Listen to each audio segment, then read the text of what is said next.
नमस्कार दोस्तों। आज के इस एचपी टॉक शो में आपका बहुत स्वागत है। आज हम चर्चा करेंगे एक बहुत ही इम्पोर्टेंट टॉपिक, अलाउंसेस पर। खास तौर पर जो हेल्थ केयर एम्प्लॉयज को दिए जाने वाला अलाउंसेस पर। इसमें दो तरह के अलाउंसेस हम कैटेगराइज कर सकते हैं। एक वो अलाउंसेस जो स्पेशल हेल्थ केयर स्टाफ के लिए, दूसरे वो हैं जो कॉमन अलाउंसेस जो सभी स्टाफ के लिए दिए जाते हैं। तो स्टार्ट करते हैं इस टॉपिक को, क्योंकि इसमें बहुत सारे अलाउंसेस हैं डिफरेंट डिफरेंट कैटेगरीज के। तो basic understanding about important allowances of health care employees in central government health sector. कुछ स्टेट भी करते हैं। स्पेशल जो फोकस होगा इसमें एचपीसीए, जो कि बहुत ही डिबेटेड डिस्कस इश्यू है, जिसपे बहुत सारे लीगलिटीज भी रही हैं इस अलाउंस पे। तो इस पे हम विस्तृत तौर से चर्चा करेंगे।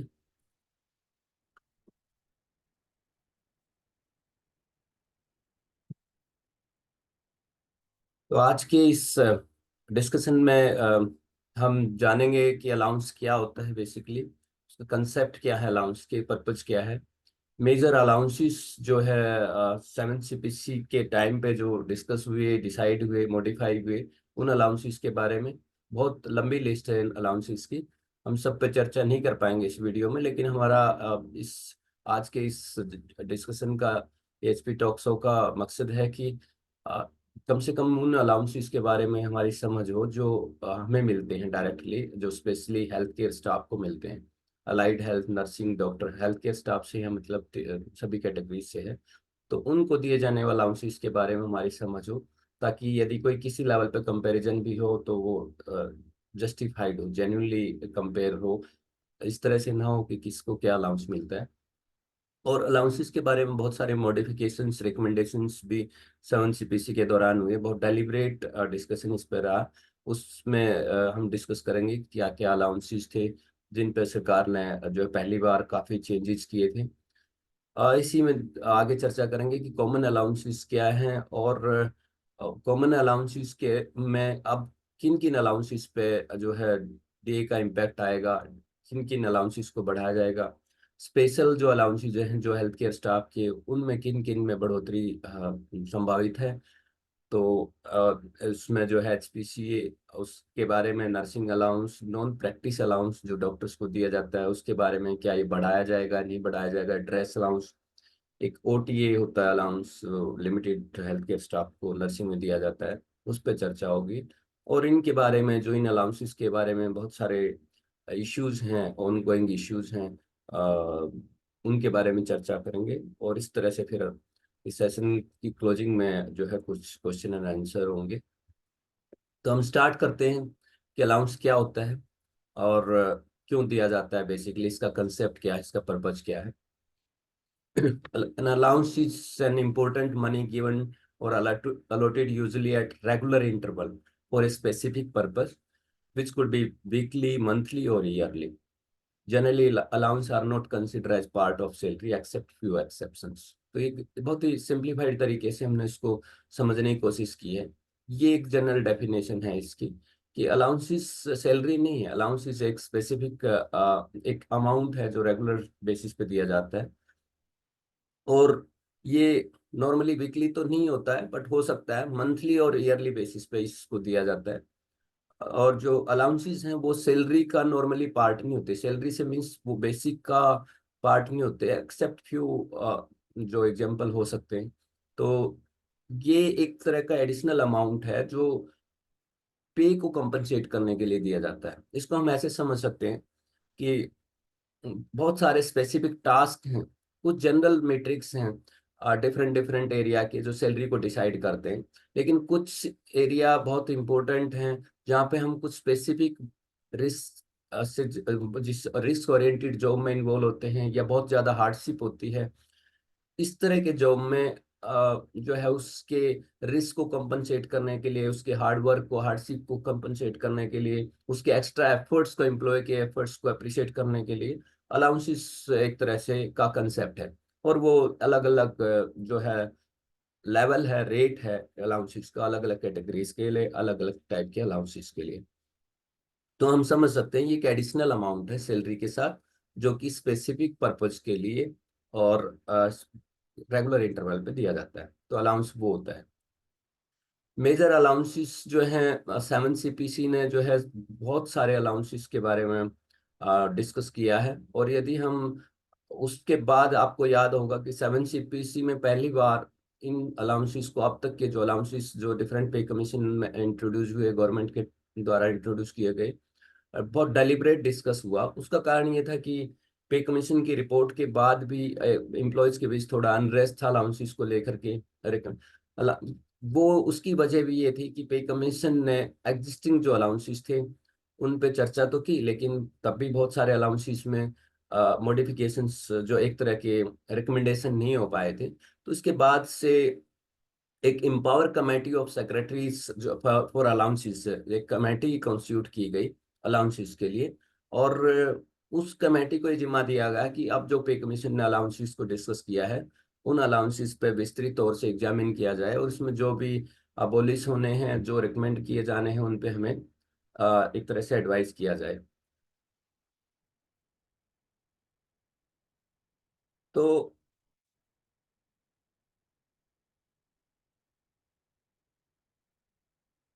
फिर जो है, यदि हम इसको समराइज करें इस सारे डिस्कशन को, तो हम पाएंगे कि ये जो है 197 जो थे अलाउंसेस, उसमें जैसे मैंने कहा कि 7 CPC ने 197 अलाउंसेस को, जो एक लिस्ट है उसके अकॉर्डिंग एग्जामिन किया। उसमें से 53 जो 53 अलाउंसेस थे उनको अबॉलिश करने के लिए सजेस्ट किया, रिकमेंडेशन दिया। और 37 ऐसे अलाउंसेस थे इनिशियल तौर पे जो उन्होंने कहा कि इनको सब एज्यूम किया जाए, उनको मिलाया जाए। ओवरलैपिंग थी अलाउंसेस में, एक ही एरिया में कई कई तरह के अलाउंसेस एग्जिस्ट करते थे, तो उनके पर्पज को, उनके इस को ध्यान में रखते हुए उनको क्लब किया गया, तो ये सब अज्यूमिंग हुई।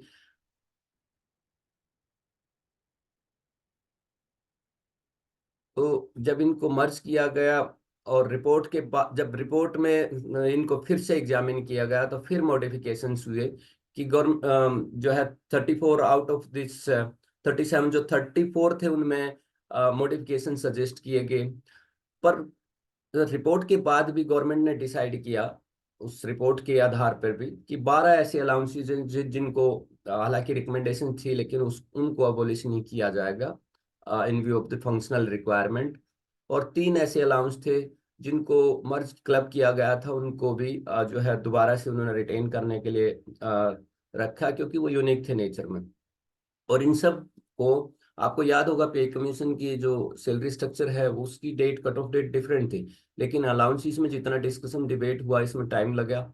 और अलाउंसेस की जो इम्प्लीमेंटेशन की डेट थी वो अलग रही, वो 1 जुलाई 2017 से रही, जबकि पे स्ट्रक्चर को पहले इम्प्लीमेंट किया गया था 16 से पे कमीशन के अकॉर्डिंग। तो अलाउंसेस पे अब जो एक इफेक्टिव डेट थी वो 1 जुलाई 2017 रही, क्योंकि रिपोर्ट उसके बाद आई थी।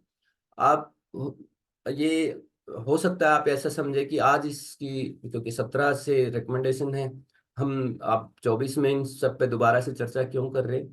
तो उसके भी कुछ कारण हैं, क्योंकि कुछ कट ऑफ लाइंस तय की गई थी कि किस किस स्टेजेस पे अलाउंसेस में बढ़ोतरी होगी। तो ऑफ कोर्स अब क्योंकि डीए जो है 50% पे पहुंच चुका है, तो ये बहुत बड़ा एक सवाल है कि क्या इमिजिएटली इसमें अलाउंसेस में चेंज आएगा, या टाइम लगेगा इसमें, और किन किन अलाउंसेस पे इफेक्ट, इसका इफेक्ट आएगा। तो ये बहुत इंपॉर्टेंट टॉपिक है, और हम बहुत एक्सटेंसिव वे से इसको डिस्कस नहीं कर रहे हैं कि पूरे अलाउंसेस पे कोई चर्चा हो सके।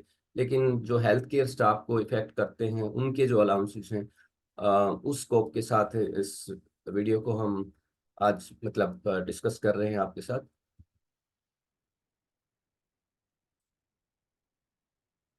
तो वही मैंने जैसे कहा कि इम्पैक्ट, जो डीए के बढ़ने का इम्पैक्ट किन किन अलाउंसेस पे होगा। आपने जैसे पे कमीशन की रिपोर्ट में और उसके बाद की जो एक्सेप्टेंस थी कैबिनेट की, उसमें आपने देखा होगा, तो पहली जो रिकमेंडेशन आई थी पे कमीशन की, उसमें उन्होंने दो कट ऑफ लाइन तय की थी कि 50% और 100% पे जब डीए पहुंचेगा तब चेंजेस होंगे, लेकिन, बाद में एचआरए पर जब चेंजेस होंगे, लेकिन बाद में उसमें मॉडिफिकेशन किया गया। 50% पे जब डीए पहुंचेगा तब चेंजेस होंगे, लेकिन बाद में एचआरए पर जब चेंजेस होंगे, लेकिन बाद में उसमें मॉडिफिकेशन किया गया।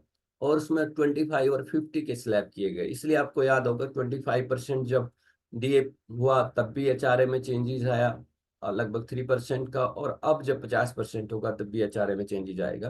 तो लेकिन इसमें इसमें जो आप एग्जैक्टली जिस सवाल का आंसर हम ढूंढ रहे हैं कि किस स्टेज पे वो 25% बढ़ाया जाएगा, तो वो आप देखेंगे कि ये जब क्रॉस कर लेगा तब की बात है। तो हम एग्जैक्टली इसी को रेफर करते हैं, जैसे जो यहाँ पे लिखा हुआ था इसमें।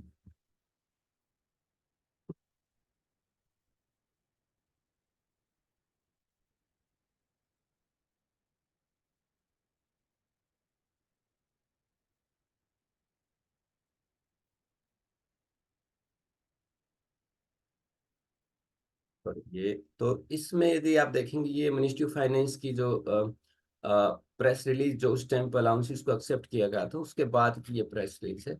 और जो मैं आपको दिखाना चाहता हूँ, जो इम्पोर्टेंट जो पार्ट है इसका, वो ये है। हाउस रेंट के बारे में जो पहला क्वेश्चन है कि किस स्टेज पर हाउस रेंट को बढ़ाया जाएगा, तो इनिशियल जो रिकमेंडेशन थी वो ये थी, 7 CPC recommended revision of HRA when DA reaches 50 and 100%। But इसके बाद गवर्नमेंट ने डिसाइड किया था मॉडिफिकेशन कि नहीं, government decided to revise rate when DA crosses, crosses ये बहुत इंपॉर्टेंट वर्ड है, 25 एंड 50% रेस्पेक्टिवली। तो जब 25% क्रॉस हुआ था तब जो है तब बढ़ोतरी हुई थी एचआरए में। अब 50% जैसे ही क्रॉस होगा तो बढ़ोतरी होगी। तो ये एक एक्सेप्शनल जो रिकमेंडेशन थी, क्योंकि पहले पे कमीशन ने कुछ कहा था, गवर्नमेंट ने उसको मॉडिफाई किया। तो ये बाकी अलाउंसेस के बारे में जैसे हम कह रहे हैं कि वो 50% होने पे बढ़ेंगे, लेकिन एचआरए के केस में ऐसा नहीं है। एचआरए के केस में 25 और 50% का भी जो है वो कट ऑफ लाइन है। तो ये एक आपको दिखाना था इस खास तौर से एचआरए के रिलेटेड। अब बात करते हैं अदर अलाउंसेस की, कि जो रिमेनिंग जो रिकमेंडेशन है रिमेनिंग अलाउंसेस पे जो लिस्ट में है 25%, वो कौन कौन से हैं। तो एक लंबी लिस्ट है जो आजकल सोशल मीडिया पे लोगों ने डाली ही है। उसकी उसको पूरी तरह से हम नहीं कर सकते ऑथेंटिकेट की वो कितनी सही है, लेकिन ये जरूर है कि वो कैलकुलेशन की गई है उसमें। और ये आप देखेंगे, ये लिस्ट आपने भी देखी होगी, तो यदि लगभग हम इसमें देखें तो 40+ अलाउंसेस हैं इसमें। और एक सीलिंग ऑफ ग्रेजुएटी की भी इम्पोर्टेंट रिकमेंडेशन है कि वो भी 20 लाख से करके 25 लाख कर दिया जाएगा। जो गवर्नमेंट एम्प्लॉयज को ग्रेजुएटी मिलती है बाद में, उसकी एक सीलिंग थी, उसकी लिमिट थी, तो 25%, जो 20 लाख की, अब जो है 25 लाख की कर दी गई। लेकिन हम इसमें हेल्थ केयर से जुड़े कुछ अलाउंसेस पे जो बात करेंगे, तो इम्पोर्टेंट अलाउंसेस, तो उसमें यदि हम डिस्कस करते हैं तो जो children education allowance, of course ये कॉमन अलाउंस है तो इसकी बात नहीं है। और यदि हम इसमें देखते हैं रिस्क एंड हार्डशिप के जो अलाउंस थे, हालांकि वो यहाँ पे एचपीसीए नहीं मेंशन किया गया, पर एचपीसीए भी उसी कैटेगरी में आता है, वो अलाउंस बढ़ेगा। और जहाँ तक ड्रेस अलाउंस की बात थी वो भी इसमें बढ़ाया जाएगा। इसके अलावा नर्सिंग अलाउंस था इसके अंदर, तो नर्सिंग अलाउंस ये देखिए आप, 7,200 से 25%, 9,000 होगा। और इस तरह के ये अलाउंसेस जो हैं इसमें बढ़ने की बात है। लेकिन ये लिस्ट क्योंकि वेरीफाइड नहीं है, तो हम सीधे सीधे उन अलाउंसेस पे बात करते हैं जो हमसे जुड़े हैं। इसमें से चिल्ड्रन एजुकेशन अलाउंस बढ़ा, इसको 25% की इसमें बढ़ोतरी होगी। एचपीसी और पीसीए इसमें संभावित है 25% की जो इंक्रीज। नर्सिस अलाउंस जो है, नर्सिंग अलाउंस, उसमें भी बढ़ोतरी 25% होगी। ड्रेस अलाउंस भी इसी कैटेगरी में है। डेपुटेशन अलाउंस, तो इनमें ये जो रिमेनिंग अलाउंस हैं, कुछ स्पेशल और कुछ कॉमन, इनमें भी 25% की जो इंक्रीज की संभावना है। जैसे मैंने अभी बताया आपको कि स्पेशल अलाउंसेस क्या हैं, तो हमारा मकसद भी कॉमन अलाउंसेस पे आपको बहुत सारे जो है डिस्कशन यूट्यूब पे और बाकी सोर्सेज से मिल जाएगा। लेकिन कुछ अलाउंसेस जो हेल्थ केयर एम्प्लॉयज को दिए जाते हैं अलग अलग पर्पज के लिए, अलग अलग कैटेगरीज को, उनमें बहुत एक लंबा डिस्कशन रहता है, क्योंकि वो एक स्पेशलाइज एरिया है और उसके अंदर जो दिए जाने अलाउंसेस का रेट भी अलग अलग है। कैटेगरीज का और अलाउंसेस का स्कोप भी अलग अलग है। तो एचपीसीए इस पर हम विस्तृत चर्चा करेंगे। एचपीसीए अब जो है एक लिमिटेड स्कोप के साथ अलाइड हेल्थ प्रोफेशनल्स के लिए दिए जाने वाला एक मेजर अलाउंस है। और इसका भी जो अमाउंट है वो बढ़ना जो है 25% संभावित है। तो उस पर अलग अलग राय हो सकती है क्योंकि कुछ कंफ्यूजन भी है, तो उस पर हम चर्चा करेंगे। नर्सिंग अलाउंस जो है फॉर नर्सिंग प्रोफेशनल के लिए है, ये भी जो है 25% की बढ़ोतरी इसमें होगी। एनपीए जो है डॉक्टर्स को दिए जाने वाला नॉन प्रैक्टिस अलाउंस जो है, ये डॉक्टर्स को दिया जाता है। तो इसमें क्योंकि ये पहले से ही डीए से लिंक है ये अलाउंस, और आपने देखा होगा तो इसमें ऑटोमेटिकली इंक्रीज होता रहता है। ये 20% है अब प्रेजेंट सिनेरियो में, तो 20% ऑफ बेसिक है, इसलिए वो उसका हिस्सा ही है पहले से। तो इसमें कोई अलग से बढ़ोतरी नहीं होगी। ड्रेस अलाउंस जो है ये भी उसी तरह का अलाउंस है, जिसमें जो कि बहुत तरह से हम इसको स्पेसिफिक नहीं कह सकते, लेकिन ज्यादातर हेल्थ केयर कैडर्स को ये दिया जाने वाला अलाउंस है। नर्सिंग को दिया जाता है, उनका रेट अलाउंस का अलग है। और अलाइड हेल्थ प्रोफेशनल्स को दिया जाता है, उसका अलग रेट है। स्पेशल फोर्सेस में जो जिनको ड्रेस पहननी होती है उनको ये अलाउंस दिया जाता है, उसका रेट अलग है। लेकिन हम इसको कह सकते हैं कि ये भी हेल्थ केयर के लिए एक स्पेसिफिक अलाउंस है, जिसमें बढ़ोतरी अभी संभावित है। अब हम बात करते हैं एचपीसीए की। एचपीसीए और पीसीए, एक तो पहला सवाल यहीं से शुरू होता है, ये एचपीसीए और पीसीए दो चीज क्यों लिखते हैं। एचपीसीए बेसिकली जो इनिशियली स्टार्ट किया गया था, एचपीसीए तो हॉस्पिटल पेशेंट केयर अलाउंस के नाम से हॉस्पिटल के लोगों के लिए स्टार्ट हुआ। उसके बाद क्योंकि हेल्थ केयर सेटिंग तो बिना हॉस्पिटल के भी हैं, वेलनेस सेंटर डिस्पेंसरीज भी होती हैं, वहाँ भी हेल्थ केयर स्टाफ होता है, वहाँ भी पेशेंट केयर से जुड़े लोग, तो उनके लिए फिर वो जो है एक थोड़ा सा अमाउंट चेंज करते हुए पेशेंट केयर अलाउंस के रूप में इंट्रोड्यूस किया गया था। तो हम इसकी एक बड़ी लंबी हिस्ट्री है। इन दोनों अलाउंसेस पे यदि कंबाइन भी हम डिस्कस करते कि नर्सिंग अलाउंस और एचपीसीए, ये बहुत लंबे समय से डिस्कशन में थे। और फिर उसके बाद क्योंकि नर्सिंग अलाउंस के क्लियर कट ऑर्डर इश्यू हो गए, उसके बाद से कोई इश्यूज नहीं रहे। लेकिन बिगनिंग में दोनों अलाउंसेस की एक बहुत ही इंटरेस्टिंग हिस्ट्री है, उसको हम थोड़ा सा शेयर करेंगे। और अब क्योंकि एचपीसीए पर अभी भी बहुत सारे इश्यूज हैं उसके स्कोप को लेकर के, किन किन कैटेगरीज को दिया जाए किन को नहीं, तो बहुत सारी लेगुलेटरीज हैं, इसलिए ज्यादा चर्चा अब जो हमारी अ, इस पे रहेगी एचपीसीए के इशू पे। तो मैं थोड़ा सा इस पे, क्योंकि इसमें काफी लंबी डिस्कशन रही है पिछले कुछ सालों में, तो मैं थोड़ा सा आपको एक आर्टिकल जो मैंने इसमें काफी चीजों को कंबाइन किया था, ये 2000 जो है 19 में जब ये मैटर डिसाइड हुआ, तो मैंने पूरा एक आर्टिकल इस पे निकाला था। इसमें बहुत लंबी हिस्ट्री है कि ये अलाउंस कैसे कैसे स्टार्ट हुआ, इसमें किस किस तरह से, इसमें कुछ नर्सिंग अलाउंस के बारे में भी फैक्ट रखे गए हैं।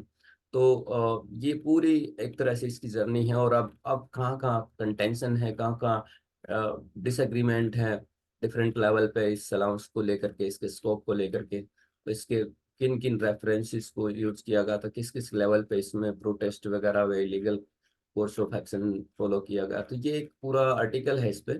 इसको हम यहाँ डिस्कस नहीं करेंगे, लेकिन इसको बताने का जो इंटरेस्टेड होंगे वो इसको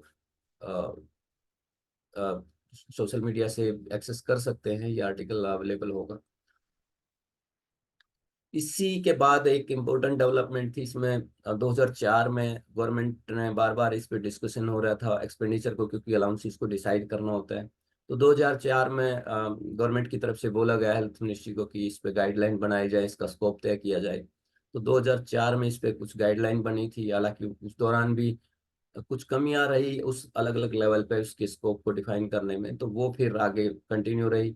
सिक्स सीपीसी ने इन सब चीजों को और इस अलाउंस में और ज्यादा एक तरह से कॉम्प्लिकेशंस क्रिएट हुई सिक्स सीपीसी के बाद, क्योंकि सिक्स सीपीसी ने कहा कि हम इस तरह के अलाउंस की बजाय हम रिस्क इंश्योरेंस स्कीम लाएंगे, और उसको रिकमेंड किया गया था। तो इनिशियल कुछ साल तक तब भी ऐसा ही हुआ था, पे कमीशन के बाद इस पे कोई क्लियर कट ऑर्डर नहीं हुए, बार बार ऑर्डर आ रहे थे कि propose risk insurance scheme implement होगी, एचपीसीएल नहीं मिलेगा।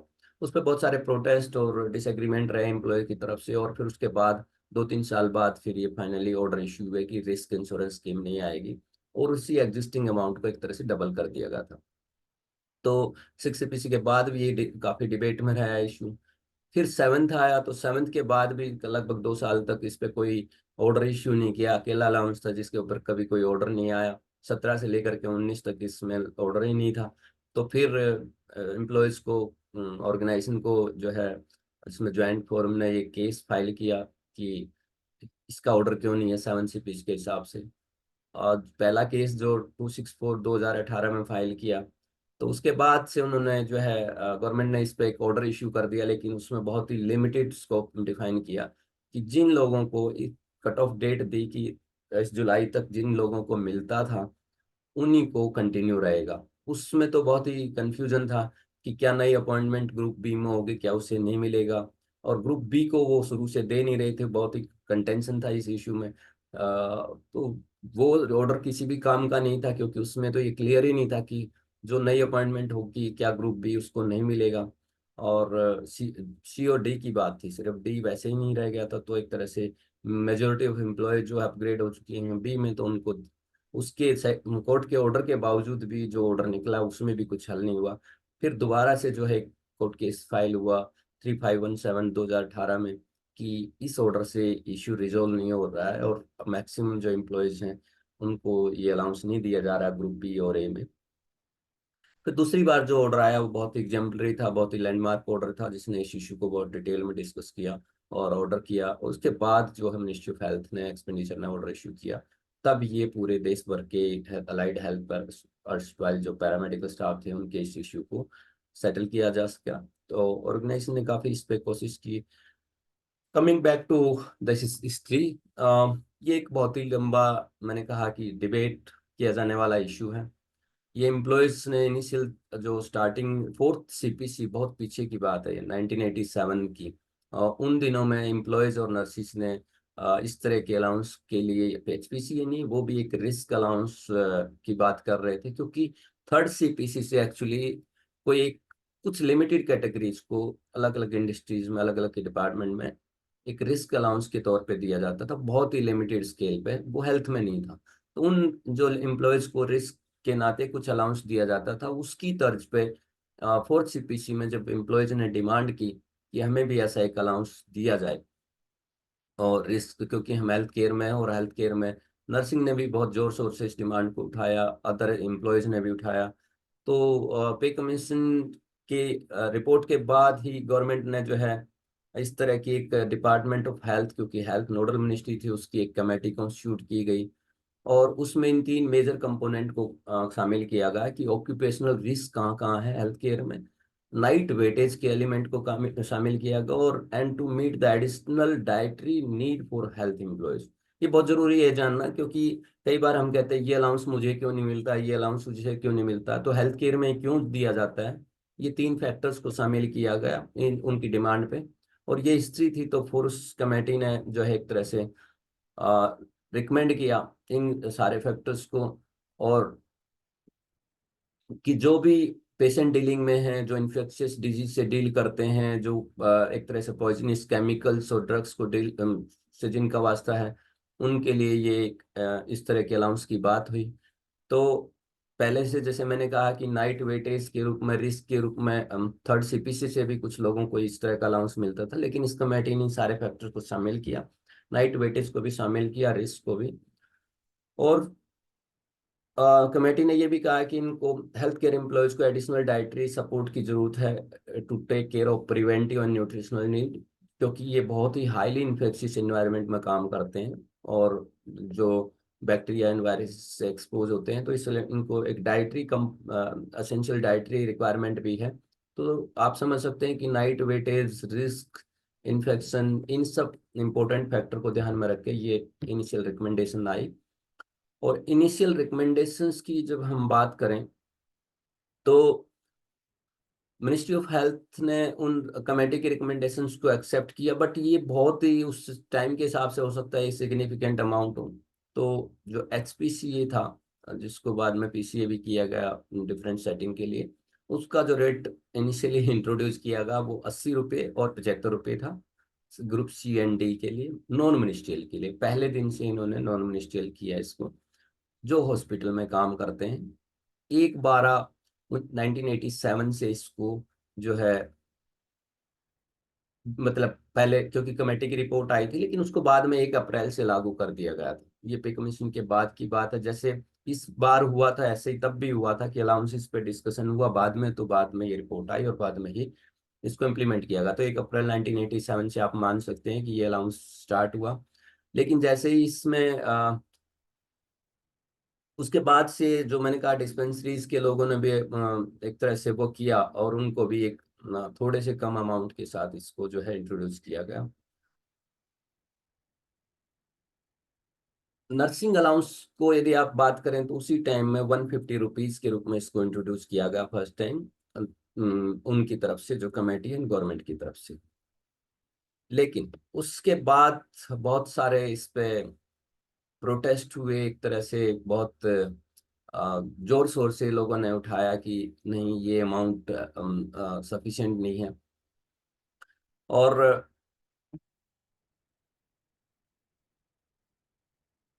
आपको याद होगा कि 1998 में जब नेक्स्ट टाइम इसको रिवीजन की बात आई, तो देश भर में इस नर्सिंग अलाउंस और इसके लिए बहुत ज़्यादा प्रोटेस्ट हुए, बहुत ही जोर शोर से स्ट्राइक्स हुई। तो उसमें फिर इसको बढ़ाने की बात हुई। तो ये बहुत ही लंबी जर्नी है।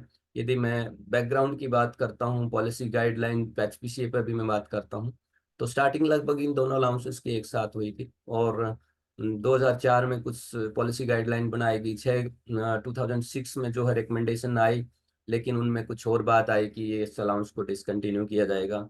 7 सीपीसी के बाद भी जो इसको एड्रेस तो किया गया, लेकिन ऑर्डर इशू नहीं किया गवर्नमेंट ने। फिर जो है 2018 में जब 17th में ऑर्डर नहीं इशू हुआ, तो 18 में कोर्ट केस फाइल हुआ। उसके बाद एक ऑर्डर इशू किया गया, तो उसमें भी स्कोप क्लियर नहीं था। उसमें यही था सीओडी को मिलेगा और जिनको पहले मिलता था उनको मिलेगा। तो ये एक बहुत ही वेग स्टेटमेंट थी, रिप्लाई था। तो उसके बाद फिर कोर्ट को अप्रोच किया गया। तब कोर्ट ने ग्रुप बी ये सब के लिए रिकमेंड किया कि इसमें कोई ऐसा क्लासिफिकेशन बेस्ड अप्रोच नहीं होनी चाहिए। It should be paid to all group A basic employees, those who are in the scope of HPCA और पीसीए। तो फिर मिनिस्ट्री ऑफ हेल्थ ने जो है ऑर्डर इश्यू किया। मिनिस्ट्रियल स्टाफ के लिए भी अब आपने ध्यान दिया होगा, बहुत ही ताज़ा ये डेवलपमेंट है अभी अभी कुछ दिन पहले, कि बहुत बड़े कंफ्यूजन है इस अलाउंस में। वो पे कमीशन ने इनिशियली कहा कि जो है अ, इसको मतलब एक तरह से उन्होंने रेस्ट्रिक्ट किया health care allied health staff के लिए। लेकिन दोबारा से जब रिव्यू हुआ, तो रिव्यू के टाइम पे उसको रिकमेंड किया गया कि नहीं, जो रिव्यू कमेटी थी, एक तरह से पावर कमेटी थी सेक्रेटरीज की, उसने रिकमेंड कर दिया कि इसको दिया जाना चाहिए। लेकिन अब उसके बाद फिर ये सिचुएशन आई थी, गवर्नमेंट ने मना कर दिया। और अब जो लेटेस्ट जो डेवलपमेंट है वो ये है कि इसको पीछे स्टॉप कर दिया गया एक ऑर्डर के द्वारा, कि किसी को दिया गया है वो भी स्टॉप कर दिया जाए, आगे किसी को भी मिनिस्ट्रियल स्टाफ को ये ना दिया जाए। मिनिस्ट्रियल स्टाफ से यह मतलब ये नहीं है कि जो मंत्रालय में काम करती है, ये है, इसका क्लासिफिकेशन है कि क्लरिकल जो स्टाफ है, ऑफिस का, सबॉर्डिनेट ऑफिस का, हॉस्पिटल्स का, जो हेल्थ केयर सेटिंग में काम करते हैं क्लरिकल स्टाफ, उनको ये अलाउंस नहीं दिया जा सकता। तो ये नर्सिंग अलाउंस के बारे में जैसे मैंने थोड़ा सा बताया आपको कि इसकी जो फोर्थ सीपीसी के बाद है, आज की डेट में ये 7200 रुपये दिया जाता है। और ये भी 25% जो है, 50% डीए जैसे ही क्रॉस होगा तो ये 25% बढ़ा दिया जाएगा। नॉन प्रैक्टिस अलाउंस, क्योंकि पहले से 20% बेसिक का है पर मंथ, ये मेडिकल डॉक्टर्स को दिया जाने वाला अलाउंस है। और ये इसमें कोई डिस्प्यूट नहीं रहते हैं, क्योंकि ये तो जब से शुरू हुआ है बहुत ही शानदार तरीके से इन्होंने तो जो है इसको बहुत ही, ये देखेंगे आप 1962 में पहली बार जब इस अलाउंस को किया गया, तो इस अलाउंस के लिए तो एक तरह से कॉन्स्टिट्यूशनली जो एक तरह चेंजेस किए गए कि इस क्लॉज को पर्टिकुलरली वहां डाल दिया गया। जो फंड जो फंडामेंटल रूल्स हैं उसी में इसको शामिल कर दिया गया। ये आप देखेंगे कि यहाँ पे एक पर्टिकुलर लाइन इंक्लूड की गई, and inclusion includes non practicing allowance granted to doctors in lieu of the private practice. तब के बाद से, क्योंकि ये एक सेंट्रल रूल है, और उसको फॉलो करते हुए किसी भी पे कमीशन में इस पर कोई डिस्प्यूट नहीं होता। तो इसके अमाउंट को लेकर के हो सकते डिस्कशन हो, लेकिन ये 1962 से बहुत क्लियरली अंडरस्टैंडिंग के साथ शुरू किया गया, तो इसको रूल सपोर्ट करते हैं। तो किसी भी पे कमीशन ने फिर इसको फर्दर एक्सपेंड ही किया इसको, इसके अमाउंट को, बाकी कोई ऐसी चेंजेस नहीं हुई। तो इसको लेकर के बहुत सारे फ्रीक्वेंटली आस्क क्वेश्चंस हैं, बहुत सारी अप्रीहेंशन हैं। अब coming to this concluding part की क्या क्या अलाउंसेस होंगे जो डीए के इंक्रीज होने के बाद 25% बढ़ेंगे, जिसपे हमने अभी बात की आपसे। एक इसमें दो तरह के अलाउंसेस हैं, ये क्वेश्चन है, इनके आंसर ही आज की इस वीडियो से हमने देने की कोशिश की है। डीए, कुछ लोग कहते हैं कि डीए जीरो हो जाएगा, कुछ कहते हैं डीए मर्ज हो जाएगा। मतलब अल्टीमेटली बात वही है, ना वो जीरो होगा इस तरह से, ना भी कोई मर्जिंग का जिस तरह से, क्योंकि आप सब हम सब ही एक तरह से सोशल मीडिया के सहारा लेकर के ही ये स्टेटमेंट देते हैं, अदरवाइज तो ये गवर्नमेंट को ही करना है। लेकिन प्रेजेंट की जो सिचुएशन है, गवर्नमेंट ने एक पार्लियामेंट्री क्वेश्चन में क्लियर कर दिया है कि अभी हमारा इस तरह का कोई प्रपोजल नहीं है कि डीए को मर्ज किया जाए। डीए मर्ज समय से पहले होगा भी नहीं, अभी वो 50% की ऐसी कोई रिकमेंडेशन थी नहीं मर्ज करने की। और जहाँ तक पे कमीशन की भी बात है, बार बार ये रिमर फैलते हैं, अभी समय से पहले पे कमीशन वैसे भी नहीं आने वाला, जितना हमें लगता है कि अभी तो यदि हम 2016 से देखें तो 2026 है। माना कि वो एडवांस में कॉन्स्टिट्यूट किया जा सकता है, डिस्कशन कॉन्स्टिट्यूशन ऑफ जो कमेटीज हैं कमीशन की वो हो जाती है, लेकिन इसको लेकर के कोई बहुत ज्यादा प्रोएक्टिव अभी कोई नहीं लगता है, क्योंकि समय काफी है। और वैसे भी कुछ मैट्रिक्स ऐसे पिछले पे कमीशन ने दिए हैं जिनसे अ, लगातार एक तरह का कंटिन्यूस इंक्रीज का प्रोविजन उन्होंने इंट्रोड्यूस किया instead of establishing a new पे कमीशन। इस पे क्या राय बनती है? लिमिटेड स्कोप के साथ ही हम कह सकते हैं, क्योंकि ultimately the government, central government has to decide everything. तो बात है व्हाट इज एचपीसीए, मैंने आपको क्लियर किया है कि ये हॉस्पिटल पेशेंट केयर अलाउंस है। अलग अलग कैटेगरीज को नाम कुछ भी हो सकता है, लेकिन ये अलग अलग अलाउंसेस हैं। बेसिक मोटिव इन दोनों अलाउंसेस का लगभग एक जैसा ही है, एचपीसीए एंड नर्सिंग अलाउंस का। एचपीसीए क्या 25% बढ़ेगा, ये भी एक क्वेश्चन है। यस, ये 25% बढ़ेगा, बट इसमें बहुत सारे अभी कंफ्यूजन है। कंफ्यूजन कहाँ है, क्यों ये जरूरत पड़ी कि इतनी डिटेल से हमने एचपीसीए पे डिस्कस किया? क्योंकि जो ऑर्डर इसका टाइम से निकला नहीं, और वो जो ऑर्डर इश्यू किया गया वो ऑर्डर गवर्नमेंट ने कोर्ट केस की डायरेक्शन पे किया। जब कोर्ट केस की डायरेक्शन पे 2 साल बाद ऑर्डर हुआ, तो उसमें फिर कुछ मिस्टेक हुई कि जो ओरिजिनल रिकमेंडेशन थी उसको एक तरह से मिस किया गया। वहां पर ये लाइन मेंशन ही नहीं है कि 25% जो है इसको बढ़ाया जाए जब डीए 50% क्रॉस करे। तो पर यदि ओरिजिनल रिकमेंडेशन पे कमीशन की देखें, तो हर जगह पे ये रिस्क एंड हार्डशिप की जो मैट्रिक्स है उसमें भी है, हर जगह है। तो कुछ चीजें हमें सपोर्ट करती हैं, लेकिन कंफ्यूज करने के लिए, प्रॉब्लम अगेन क्रिएट ना हो, इसके लिए मतलब एक क्लैरिटी होना भी हमारे बीच जरूरी है कि इस अलाउंस को बढ़ाया जाना है। ये हो सकता है कि इनिशियली फिर प्रॉब्लम आए, लेकिन ये अलाउंस भी 25% बढ़ाया जाएगा। अब सवाल ये अभी ऑनगोइंग डिबेट का इशू है कि क्या मिनिस्ट्रियल क्लरिकल एम्प्लॉय इसको इस एलिजिबल हैं इस अलाउंस के लिए। तो जो प्रिवेलिंग कंडीशन डॉक्यूमेंट है उस पे गवर्नमेंट ने हालांकि मना कर दिया है अभी, लेकिन क्योंकि वो और अल्टीमेटली ये डिसीजन गवर्नमेंट के ही होते हैं, तो फाइनल डिसीजन, लेकिन कोर्ट में भी उन्होंने बहुत सारे केसेस में इसको मना कर दिया है कि हम क्लरिकल मिनिस्ट्रियल स्टाफ को नहीं देंगे। लेकिन इसी को लेकर के जो एम्पावर कमेटी सेक्रेटरीज की कॉन्स्टिट्यूट की, उस स्टेज पे डिफरेंट रिकमेंडेशन है, वो आज भी एग्जिस्ट करती हैं, जिसको गवर्नमेंट ने एक्सेप्ट किया है। उसमें उन लोगों ने एक्सेप्ट किया था कि even in the case of ministerial staff this HPCA will be continue. और ये थोड़ा सा डिसएग्रीमेंट है कि मिनिस्ट्री कहती है हमने ऐसा कोई ऑर्डर ही नहीं इशू किया, तो कंटिन्यू भी क्या रहे। और तो ये उनका ये मानना था जो एम्पावर कमेटीज थी कि नहीं, ये भी hospital and health care setting में काम करते हैं, they are equally exposed to the risk and infection, तो उनको दिया जाना चाहिए। तो ये एक डिबेट का इशू है एंड लीगल इंटरवेंशन का इशू है। बट इस पर सीधा सीधा इसलिए बिल्कुल ना नहीं की जा सकती कि they are not eligible, they may be eligible, but इस इशू को बहुत सीरियस परसुएंस के साथ यदि आगे रखा जाए, कोई एक डिसीजन तो लेना होगा अथॉरिटीज को कि या तो किन कारणों से, क्योंकि वो कमेटी भी तो गवर्नमेंट की है, वो एम्पावर कमेटी है, अलाउंसेस के लिए एक्सपर्ट कमेटी है जिसने इन सब चीज़ को एग्जामिन किया, और उसकी रिकमेंडेशन को एक स्टेज पे माना भी गया, एक्सेप्ट भी किया गया विदाउट एनी मॉडिफिकेशन, और वो फिर बाद में जो है मना किया गया। तो ये एक सीरियस डिबेट हो सकती है, डिसएग्रीमेंट हो सकता है, लेकिन again it is up to the employees and to the legal जो मैकेनिज्म है वो इसको किस तरह से लेते हैं।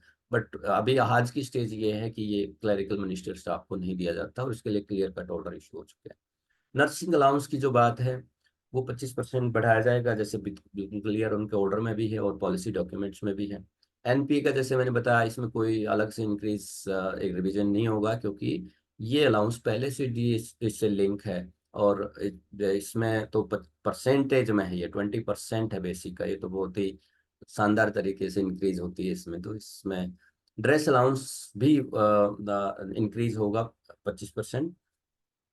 और ड्रेस अलाउंस को लेकर के भी वही सिमिलर काइंड ऑफ स्ट्रगल है अलाइड हेल्थ स्टाफ में, क्योंकि ड्रेस अलाउंस में भी अभी तक क्लियर ऑर्डर नहीं है, और उसके उसको लेकर के भी लीगल फाइट हुई है कि ड्रेस अलाउंस किनको दिया जाए। हालांकि ड्रेस से मतलब सीधा सीधा ये नहीं है कि हमें ड्रेस मिलती है, नहीं, अलाइड हेल्थ स्टाफ को अप्रेन पहनना होता है, और अप्रेन के बदले में पहले जो है, क्यों ये क्लेम सही है कि अप्रेन की जगह पहले क्लोथिंग मिलता था, स्टिचिंग मिलता था, वॉशिंग मिलता था, और उन सब अलाउंसेस को गवर्नमेंट ने मर्ज किया, और मर्ज करके एक सिंगल अलाउंस ड्रेस अलाउंस के नाम से किया।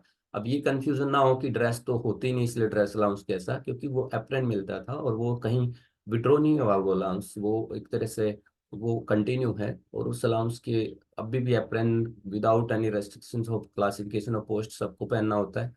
तो इसलिए ड्रेस अलाउंस का क्लेम हेल्थ केयर स्टाफ के लिए वैलिड है और without any classification of post है। और अभी रिसेंटली इसमें लीगल इंटरवेंशन के बाद ऑर्डर भी इश्यू किया गया, तो ड्रेस अलाउंस मिलना भी चाहिए, और मिलता भी है काफ़ी जगह, और उसको वो बढ़े बढ़े भी उसमें होगी। नर्सिस के लिए अलग अमाउंट है, लेकिन नर्सिस को भी ड्रेस अलाउंस मिलता है। ये ग्रुप ऑफ, जैसे मैंने बताया ड्रेस अलाउंस पर ग्रुप क्लासिफिकेशन ऑफ पोस्ट जैसे एचपीसीए में होता था, वही प्रॉब्लम यहाँ भी है, लेकिन हमें उम्मीद है धीरे धीरे इसमें क्लैरिटी आएगी और ये इशू रिजॉल्व हो जाएगा। उसी तरह से न्यूज़पेपर अलाउंस में भी कुछ कंफ्यूजन है इसके स्कोप को लेकर के। कुछ कैटेगरीज को दिया जा रहा है, हालांकि इसमें कोई स्पेसिफिक रिकमेंडेशन नहीं है। इक्विवेलेंट कौन है कौन नहीं है, ये डिपार्टमेंट को क्लियरली एक्सप्लेन कर देना चाहिए आइडियली, कि जिससे कंफ्यूजन कम हो। तो इसलिए इसमें लेवल ऑफ पे का जिक्र है कि लेवल 8 से ऊपर जो एम्प्लॉयज होंगे उनको ये मिलेगा। अब उसमें फर्दर कुछ डिसएग्रीमेंट और कंफ्यूजन स्टार्ट हुए हैं गजटेड वर्सेस नॉन गजटेड का, उसके स्कोप को लेकर के, लेकिन इस पे भी अभी जो है डिस्कशन चालू है। उसी तरह से ब्रीफ केस अलाउंस है, ये भी बढ़ेगा, और इसमें brief case oblique purse allowance है कि ये लेवल 6 एंड अबव के पोस्ट को दिया जाता है। फिर उसकी इक्विवेलेंट हॉस्पिटल्स इंडस्ट्री में, हॉस्पिटल सेक्टर में क्या पोस्ट है उसको क्लैरिटी चाहिए, तो लोअर लेवल पर इस पे भी प्रॉब्लम्स हैं, लेकिन ये भी कोई, ये कॉमन अलाउंस है असल में, ये कोई स्पेसिफिक कैटेगरी के लिए इंट्रोड्यूस नहीं किए गए, तो इसलिए क्लेम बाकी कैटेगरीज का भी बनता है इन अलाउंसेस पे।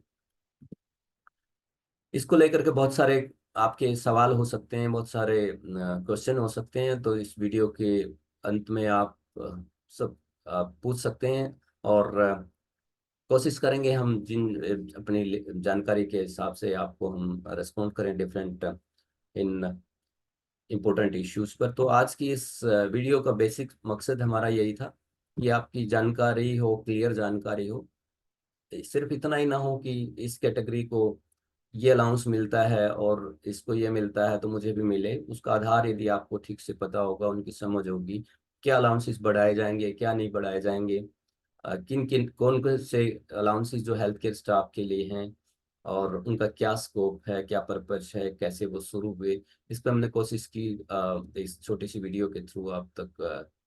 उम्मीद है आप कोई इन इश्यूज के बारे में आपकी समझ और पड़ी होगी। तो धन्यवाद आज के लिए, और आप अपने सवाल इस यूट्यूब पर पूछ सकते हैं। Thank you.